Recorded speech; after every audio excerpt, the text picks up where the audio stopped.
Hello everyone, good morning, नमस्कार। कैसे हैं? होपफुली सब बहुत बढ़िया होंगे। आपकी तैयारियां बहुत ही बेहतरीन चल रही होंगी।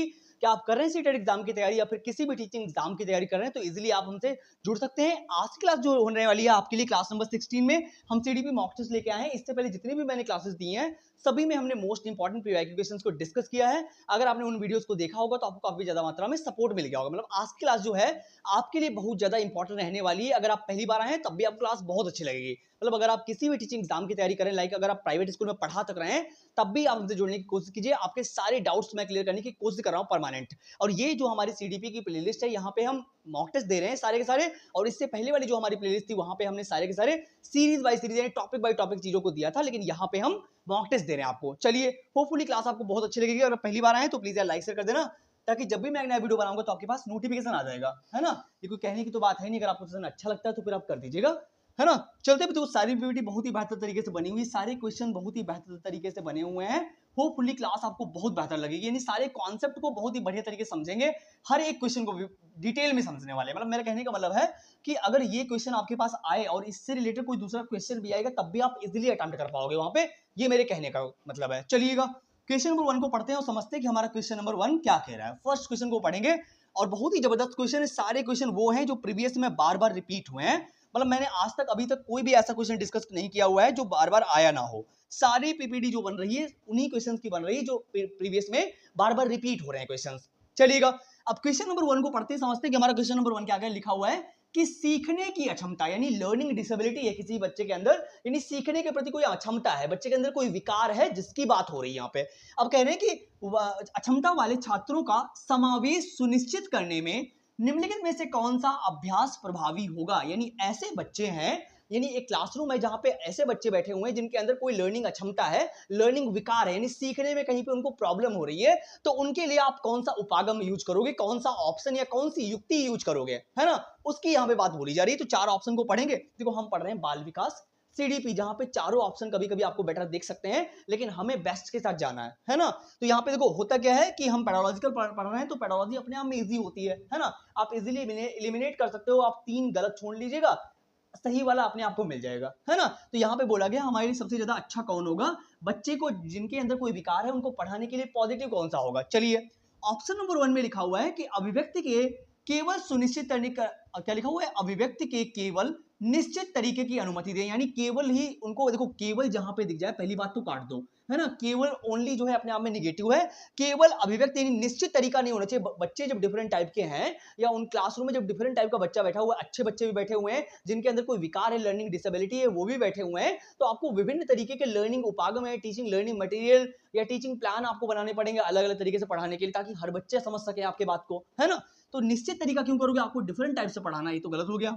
असफलता का कारण योग्यता की कमी बताना, यानी बच्चे कहीं पे असफल हो रहे हैं, कहीं पे कुछ फेलियर हो रहा है तो आप कह दो तुम तो इसके लायक ही नहीं थे, तुम तो पास ही नहीं हो सकते थे। आपको इस तरीके से कोई बात नहीं बोलनी एज अ टीचर, है ना। बच्चे जन्मजात क्षमता में पैदा होते हैं, वो हर कुछ कर सकते हैं। बच्चे खाली प्लेट नहीं होते, प्याजे ने भी बोला हुआ है ना। तो आप ये नहीं कह सकते उनके अंदर योग्यता ही नहीं है इसलिए वो नहीं कर सकते। आप सिखाओगे, उनको एनवायरमेंट दोगे तो बच्चा हर कुछ कर सकता है। तो ये बात तो गलत हो गई। बहुत लंबे और बार बार असाइनमेंट दें, यानी उनको इतना काम दो कि दिन भर वो असाइनमेंट ही बनाता रहे। कभी पॉजिटिव बात हो सकती है ये क्या? नहीं ना, गलत हो गया। जानकारी प्राप्त करने के लिए कई विकल्प प्रदान करें, यानी बच्चों को आप कई विकल्प दे रहे हो कि बच्चा एक तरीके से नहीं सीख पा रहा तो दूसरे तरीके से सीख जाएगा, है ना। एक चीज को बताने के हजारों तरीके हैं, समझ रहे मेरी बात को। तो ये कॉन्सेप्ट जो है अपने आप में एकदम बेटर दिख रहा है कि भाई बच्चा जब डिफरेंट टाइप का क्लासरूम में बैठा हुआ है तो आप उसको डिफरेंट टाइप का पढ़ाने की कोशिश भी तो करोगे। डिफरेंट टाइप से पढ़ाओगे, डिफरेंट टाइप से एग्जांपल्स दोगे तो बच्चा अच्छे समझेगा, आपकी बात को समझ पाएगा एटलीस्ट, है ना, जब डिफरेंट टाइप से आप पढ़ाओगे क्लासरूम में, है ना। तो D option is the right answer. Over here आगे चलेंगे, समझेंगे हमारा नेक्स्ट क्वेश्चन क्या कह रहा है। क्वेश्चन नंबर 1 आपको समझ में आ गया होगा। होपफुली स्क्रीनशॉट मारते रहिएगा।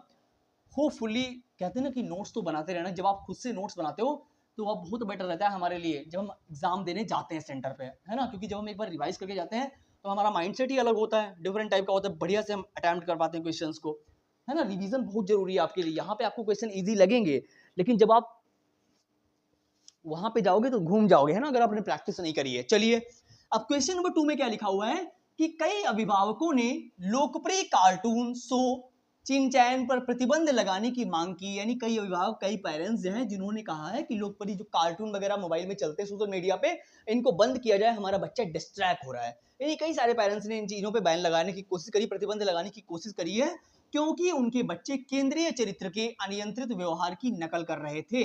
यह दर्शाता है सामाजिक की एक महत्वपूर्ण एजेंसी है। क्या, कौन सी एजेंसी है जहां पे बच्चे कार्टून वगैरह देखते हैं, आप जहां पे सीरियल्स देखते हो, मूवी देखते हो, ये कौन सी सामाजिकरण की व्यवस्था है, कौन सी सामाजिकरण की एजेंसी है? क्या ये साथियों, पड़ोस, धर्म? क्या पड़ोसी, पड़ोस में आप मीडिया, मतलब पड़ोस में आप मूवी देखते हो? क्या पड़ोस में आप क्या करते हो, साथियों के साथ में क्या करते हो, धर्म के साथ? यानी यहाँ पे मीडिया की बात हो रही, किसकी बात हो रही? एजेंसी की बात हो रही, सामाजिकरण, सोशलाइजेशन की एजेंसी की बात हो रही, जहां पे आप कार्टून वगैरह देखते हैं। तो ये क्या है? मीडिया है। मीडिया के माध्यम से हम चीजों को जान पाते हैं, मीडिया के माध्यम से हम सारी चीजें चल रही सोशल मीडिया पे आजकल, मीडिया के माध्यम से ही हम आपको पढ़ा पा रहे हैं, है ना? तो वही चीजें हैं यहाँ पे, इसकी बात करी जा रही। First option is the right answer over here. आगे चलेंगे, समझेंगे हमारा क्वेश्चन नंबर थर्ड क्या कह रहा है। बहुत ही बेटर क्वेश्चन है, बहुत ही बेहतरीन क्वेश्चन है। सेशन अच्छा लग रहा हो तो प्लीज लाइक शेयर कर देना, है ना? ये कोई कहने की बात नहीं है, फिलहाल के लिए अगर आपको अच्छा लगे तो फिर आप कर दीजिएगा। चलिए, अब क्वेश्चन नंबर थर्ड क्या कह रहा है? डिसलेक्सिया, ये भी एक लर्निंग विकार है। डिसलेक्सिया मुख्य रूप से कठिनाई से जुड़ा हुआ है। कौन सी कठिनाई से जुड़ा हुआ है डिसलेक्सिया? डिस्पैक्सिया होता है, डिस्कैलकुलिया होता है, डिसलेक्सिया होता है। ये लर्निंग डिसेबिलिटीज होती हैं, लर्निंग अक्षमताएं होती हैं, विकार होते हैं बच्चों के अंदर, है ना?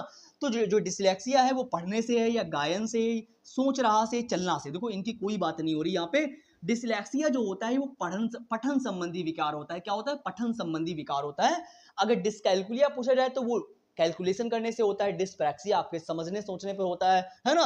तो इससे रिलेटेड एक क्वेश्चन तो आता ही आता है सीडीपी में 110%। क्लियर, होपफुली समझ में आ गया होगा।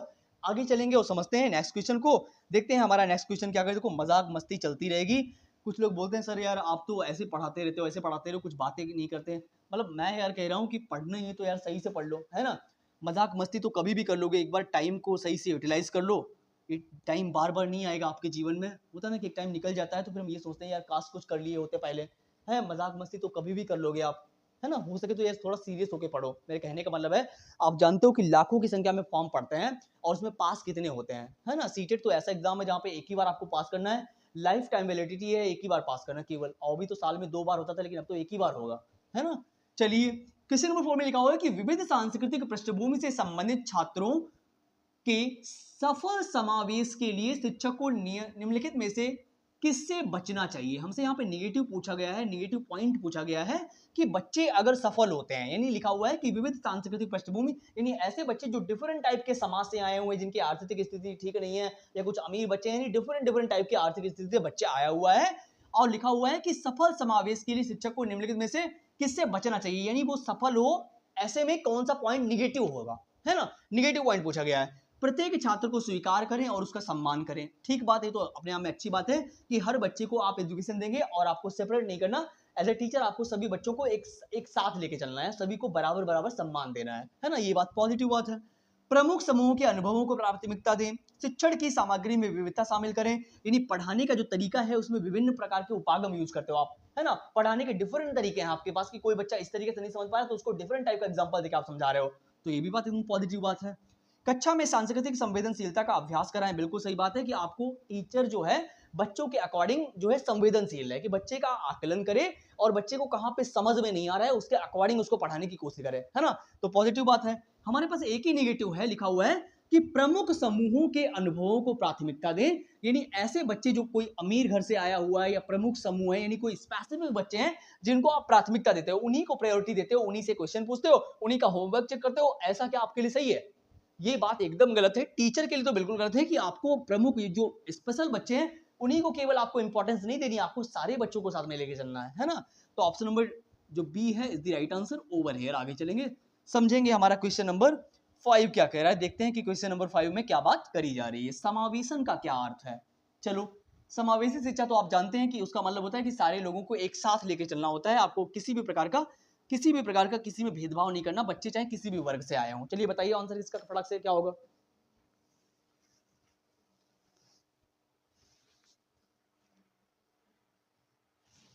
चलिए, अब क्वेश्चन नंबर 4 में क्या बात बोली गई, क्वेश्चन नंबर 5 में क्या बात बोली गई, इसको समझते हैं। लिखा हुआ है कि समावेशन का क्या अर्थ है। चलिए, सभी छात्रों को उनकी सामाजिक पहचान की परवाह किए बिना गले लगाना, उन बाधाओं को अनदेखा कर देना जो अनुचित प्रयास और अलगाव पैदा करती हैं। भेदभाव को बढ़ावा देना, भेदभाव को बढ़ावा नहीं देना है ना, सभी को साथ लेके चलना है। भागीदारी और जुड़ाव के असमान अवसर तो दीजिए, बच्चा अपनी बात तो कह सके, है ना। उन बाधाओं को अनदेखा कर देना जहाँ पे प्रयास किया गया हो। ऐसी बात तो क्यों करोगे भाई, जहाँ पे बच्चा प्रयास कर रहा है, अपनी बात को कह रहा है, उसको अनदेखा क्यों करोगे? एटलीस्ट बच्चे की बात तो सुनो, हो सकता है वो भी सही कह रहा हो। कभी कभी बच्चे क्रिएटिव होते हैं ना, टीचर बताता है कि ये इस तरीके से होगा तो बच्चा कहता है सर ये इस तरीके से हुआ, क्या ये ऐसे नहीं हो सकता था? बहुत सारे बच्चे ऐसे क्रिएटिव होते हैं ना, तो ये तो नहीं हो सकता। लिखा हुआ है सभी छात्रों को उनकी सामाजिक पहचान की परवाह किए गले लगाना। गले लगाना मतलब थोड़ा यहाँ पे डिफरेंट हो गया। यहाँ पे कहने का मतलब ये है कि बच्चा चाहे किसी भी स्थिति से आया हो, कैसे भी सामाजिक सांस्कृतिक परिवेश से आया हो, आपको सभी को साथ लेके चलना है और सभी का प्रॉपर सम्मान करना है ना। आपको कोई ऐसा नहीं करना, कोई अच्छा बच्चा है तो उसको ज्यादा प्यार मोहब्बत करोगे और जो बेकार है उसको प्यार मोहब्बत नहीं करोगे या उसको पढ़ाओगे नहीं, है ना। ऐसा तो बिल्कुल नहीं करना ना, आपको सभी को साथ में लेके चलना है। तो option number A is the right answer over here. आगे चलेंगे, समझेंगे क्वेश्चन नंबर 6 क्या कह रहा है हमारा। चलते हैं क्वेश्चन नंबर 6 पे। राष्ट्रीय शिक्षा नीति 2020 के अनुसार मूल्यांकन क्या है, क्या अर्थ है? देखो, अब यहाँ पे एनईपी की बात करी जा रही है, न्यू एजुकेशन पॉलिसी 2020 की बात करी जा रही है कि अनुसार मूल्यांकन यानी आकलन का क्या उद्देश्य है। यानी आप बच्चे का टेस्ट क्यों लेते हो, आकलन क्यों लेते हो, बताओ मुझे। आप बच्चे का वीकली मंथली टेस्ट लेते हो तो इसका क्या उद्देश्य हो सकता है, इसकी बात यहाँ पे पूछी जा रही है। क्या रोड मेमोराइजेशन रटने के लिए परीक्षण कराते हो आप कि दिन भर रटते रहो भैया? है ये बात गलत है। अपने आप में नेगेटिव बातें रटना तो है ही नहीं, आपको कॉन्सेप्ट को समझना है। क्या लिखा हुआ, प्रजनन और स्मरण को मापना। क्या यार, स्मरण नहीं कराना आपको, दिन भर रटाना नहीं है। सीखने सिखाने की प्रक्रिया में बच्चों का समर्थन करना, देश भर के बच्चों की तुलना नहीं करनी है आपको, बच्चों को कंपेयर नहीं करना एक दूसरे से कि तुमसे हो जाएगा तुमसे नहीं होगा, ऐसा कुछ नहीं करना। सभी को साथ लेके चलो, एक साथ, है ना। हमारे पास लिखा हुआ है सीखने की प्रक्रिया में बच्चों का समर्थन। एकदम बढ़िया बात है, पॉजिटिव बात है कि जहां पे आप सिखा रहे हो बच्चा एटलीस्ट उसका समर्थन तो करे, है ना। बच्चा एक्टिवली सीखे, तो जहां पे बच्चा एक्टिव है आप उस ऑप्शन के साथ जाओ। 99 पॉइंट कभी गड़बड़ नहीं होगा। यानी आप बच्चे देखो, बच्चा एक्टिव होना चाहिए, है ना। देखो, सीखने की प्रक्रिया में बच्चों का समर्थन, जहां पे आप सिखा रहे हो वहां पे बच्चा मजे तो ले रहा है, मजे में सीख रहा है, इंटरेस्ट ले रहा है। जब इंटरेस्ट नहीं लेगा तो पढ़ाने में मजा ही नहीं आएगा, है ना। तो option number C is the right answer over here. आगे चलेंगे, क्वेश्चन नंबर 7 क्या कह रहा है, देखते हैं। क्वेश्चन नंबर 7 क्या कह रहा है कि मॉक टेस्ट के रूम में लीजिएगा, हम ज्यादा टाइम लेते नहीं है वैसे भी आपका, ताकि आप भी बोर ना हो और मैं भी बोर ना हो, है ना। चलिए समझते हैं कि हमारा क्वेश्चन नंबर 7 क्या कह रहा है। किस प्रकार की शिक्षा शास्त्र एक शिक्षक को अपनी कक्षा में शिक्षार्थियों के बीच व्यक्तिगत मतभेदों को पूरा करने में सक्षम बनाएगी? क्या वो मानक होगी? यहाँ पे क्या बात बोल रही है ये कि किस प्रकार की शिक्षा शास्त्र यानी टीचिंग लर्निंग प्लान जो है वो कौन सा ऐसा होगा जहां पे शिक्षार्थियों के बीच जो मतभेद फैला हुआ है उसको कह रहे कि मतभेदों को पूरा करने में सक्षम कौन बनाएगी? क्या वो मानक होगा? भाई मानक का मतलब होता है आप एक ही डंडे से सभी को हाँक रहे हो। क्या ये सही बात है? ये गलत बात है ना। आपको डिफरेंट टाइप से काम करना है, डिफरेंट टाइप से पढ़ाना है उनको, है ना। डिफरेंट टाइप से अपने लर्निंग मटेरियल यूज करने, एक ही तरीके से हाँक रहे हो सभी को, पूरी तरह से परीक्षा पर केंद्रित। भाई दिन भर परीक्षा कराते रहो, क्या सही है ये? पढ़ाओगे भी तो, है ना।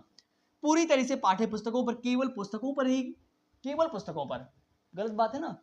सक्रिय और प्रासंगिक यानी सक्रिय होना चाहिए, क्लासरूम ऐसा होना चाहिए जहां पे बच्चे एक्टिव हों, कैसे हों, सक्रिय हों, अपनी बात को कह रहे होंगे। तो ये सबसे अच्छा ऑप्शन हमारे पास है ना, D option is the right answer over here. आगे चलेंगे, समझते हैं क्वेश्चन नंबर 8 क्या कह रहा है। चलिए, लिखा हुआ है निम्नलिखित में से कौन सा कथन आंतरिक प्रेरणा का उदाहरण है। यानी यहाँ पे किसकी बात बोली जा रही है? इंटरनल मोटिवेशन की बात बोली जा रही है, इंट्रिंसिक मोटिवेशन की बात हो रही है, यानी आपकी अंदर की अभिप्रेरणा। देखो, बाह्य अभिप्रेरणा क्या है? जहाँ पे आपको कोई पुरस्कार देता है, आप किसी के लिए काम करते हो कि यार घर होना चाहिए, पैसा होना चाहिए, गाड़ी होनी चाहिए, बंगला होना चाहिए, ये सब क्या है? ये बाहरी आंतरिक कैसा है? बाहरी प्रेरणा है, आंतरिक नहीं है। आंतरिक वो होता है जब आप अपने मन से अपने लिए कुछ करते हो, जहाँ पे कोई स्वार्थ नहीं होता है ना। आप पैसे के लिए कुछ कर रहे हो, मकान के लिए, गाड़ी के लिए, बंगले के लिए कुछ करते हो, तो ये बाहरी प्रेरणा है ना। जब आप अपने लिए कुछ करते हो तो वो आंतरिक अभिप्रेरणा होती है, और यहाँ पे आंतरिक अभिप्रेरणा की बात करी जा रही है। देखो, ऑप्शन नंबर 1 में लिखा हुआ है कि मुझे अध्ययन करना चाहिए क्योंकि अवधारणा को समझना महत्वपूर्ण है। यानी बच्चा यहाँ पे सोच रहा है कि मुझे पढ़ना चाहिए क्योंकि मुझे अपने गोल को पाना है, या मुझे पढ़ना चाहिए, मतलब वो कह रहा है कि मुझे सीखने के लिए पढ़ना चाहिए। अब आपको दिख रहा होगा, ये बढ़िया बात यहाँ पे बच्चा बोल रहा है। मतलब यहाँ पे बच्चे के अंदर कोई स्वार्थ नहीं कह रहा, मतलब यहाँ पे बच्चा समझना चाहता है, पढ़ने की कोशिश कर रहा है कि मुझे पढ़ना है, मैं क्लासरूम में आया हूँ तो मुझे पढ़ना चाहिए, मुझे कॉन्सेप्ट को सीखना चाहिए, टीचर पढ़ाने आए तो मुझे समझना चाहिए। आपको वो नहीं करना जिसे यहाँ पे बोलो कि मुझे अध्ययन करना चाहिए क्योंकि अवधारणा को समझना है। तो ठीक बात है, पॉजिटिव बात है, यहाँ पे कोई स्वार्थ नहीं उसके अंदर, पढ़ना चाहता है बच्चा। है मुझे शिक्षक की सजा से बचने के लिए पढ़ाई करनी चाहिए। ये क्या है, सजा से बचने की पढ़ाई? ये कोई आंतरिक अभिप्रेरणा तो हुई नहीं। मुझे प्रतियोगिता में प्रथम स्थान प्राप्त करने के लिए, ये भी गलत बात। प्रतियोगिता में ये भी बाहरी प्रेरणा है ना, पुरस्कार पाने के लिए हम पढ़ रहे हैं, पुरस्कार के लिए हम कोशिश कर रहे हैं, तो बाहरी अभिप्रेरणा है, आंतरिक नहीं है। मुझे अपने साथियों पर प्रशंसा या प्रभुत्व पाने के लिए अध्ययन करना चाहिए, यानी मैं पढ़ूंगा ताकि मेरा साथी दोस्त जो है वो मेरी प्रशंसा करे। यहाँ पे भी तो स्वार्थ है। लेकिन हमारे पास एक ही ऑप्शन है कि मुझे पढ़ना चाहिए, मुझे कॉन्सेप्ट को सीखना है, मुझे चीजों को सीखना है। तो ये हमारे अंदर से आ रहा है ना, ये आंतरिक अभिप्रेरणा है, जहां पे बच्चा अंदर से चाह रहा है कि मुझे यार पढ़ना चाहिए, जीवन में काम करना है मुझे, है ना, ये अपने लिए कर रहा है वो। चलिए option number A is the right answer over here. आगे चलेंगे, समझते हैं कि हमारा नेक्स्ट क्वेश्चन क्या कह रहा है। क्वेश्चन नंबर 9 को पढ़ेंगे और समझेंगे हमारा क्वेश्चन नंबर 9 क्या कह रहा है। देखो, निम्नलिखित में से किससे छात्रों में गर्व होने की संभावना है? प्राइड की बात हो रही, बच्चा अपने आप पे गर्व कब करेगा, यार मैं तो बहुत अच्छा हूं, या मैं इसीलिए बना था, या मैंने बहुत अच्छा काम किया है, ऐसा कुछ है। बच्चा अपने आप पे प्राइड महसूस क्यों करेगा, कब करेगा, कौन से ऑप्शन में? चलिए क्वेश्चन नंबर 9 है, निम्नलिखित में से बच्चा जो है अपने आप में गर्व कब महसूस करेगा, कब फील होगा कि मैं तो बहुत अच्छा हूं यार, है ना? जब असफलता को स्वयं के कारण हुआ देखा जाएगा। जब फेलियर हुआ है, कह रहा है मैं तो फेल हो गया, तो ऐसे में फेलियर में वो कहेगा बहुत अच्छी बात है फेल हो गया, तो ये अच्छी बात है क्या? आप खुद सोचो, ऐसे में बच्चा गर्व क्यों महसूस करेगा जब वो फेल हो गया भाई, हैं? जब विफलता को दूसरों के कारण होने वाली विफलता के रूप में देखा जाए, यानी जब फेल हो जाओगे तो कहोगे अपने दोस्त से, यार भैया तूने मुझे फेल करा दिया, ये तुम्हारी वजह से मैं फेल हो गया, बहुत अच्छी बात है, आज मैं बहुत खुश हूं। कभी ऐसे बोलोगे? कभी भी नहीं बोलोगे ना, तो ये तो गलत हो गया भाई। ऑप्शन नंबर सी में लिखा हुआ है कि जब सफलता को स्वयं के कारण होने वाली सफलता के रूप में देखा जाता है, मे बी, यानी जब हम देखते हैं कि मैंने काम किया तो मैं सफल हुआ हूं, यानी मैंने जीवन में काम किया है, मैंने अपना दिखाया हुआ है जज्बा, मैंने बहुत सारे जीवन में काम किया है तो मुझे सफलता मिली है ना? तो ये क्या है, यहाँ पे प्राउड फील करोगे। आप अच्छे नंबर से पास हुए हो, या एग्जाम में आपके अच्छे नंबर आए, अच्छे मार्क्स आए हैं, आपका रिजल्ट में आपने क्लास में फर्स्ट पोजीशन आपकी आई हुई है, या कहीं पर भी आपने अच्छा काम किया है, तो आप अपने आप को प्राइड महसूस करोगे ना कि मैंने अच्छा काम किया इसलिए मुझे सफलता मिली है। तो यहाँ पे अच्छी बात है, मे बी।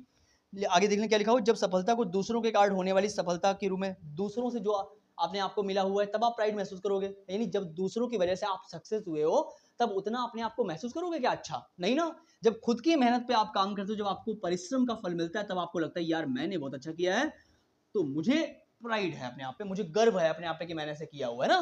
तो C option is the right answer over here. आगे चलेंगे और समझेंगे हमारा क्वेश्चन नंबर 10 क्या कह रहा है। चलिए, आप क्वेश्चन नंबर 10 में क्या है, छात्रों के बीच गलत धारणाएं उनके प्रतिनिधित्व का करती हैं, यानी गलत धारणाएं छात्रों के अंदर होती हैं, वो कौन से प्रतिनिधित्व का पालन करती हैं, यहाँ पे ये बात बोली। यानी क्वेश्चन नंबर 10 क्या कह रहा है कि छात्रों के अंदर जो गलत धारणाएं होती हैं वो क्या प्रतिनिधित्व करती हैं? अत्यंत त्रुटिपूर्ण एवं अतार्किक विचार प्रक्रिया, उच्च क्रम की भावनात्मक और बौद्धिक क्षमताएं, अवधारणाओं के बारे में मूल और सहज समझ, गंभीर संज्ञानात्मक कमियां और तंत्रिका संबंधी विकार। देखो इनकी बात यहाँ पे कोई नहीं हो रही, यहाँ पे हमारे पास एक ही लिखा हुआ है, अवधारणाओं के बारे में मूल और सहज समझ। भाई बच्चा जो है वो अवधारणा को जैसे उसका परिप्रेक्ष्य है वैसे वो समझ पा रहा है ना भाई, वो उसके अंदर अभी इतनी समझ नहीं है कि वो क्या सही सोच रहा है गलत सोच रहा है, यानी वो अभी धारणाओं के बारे में सही गलत अपना कॉन्सेप्ट दे रहा है।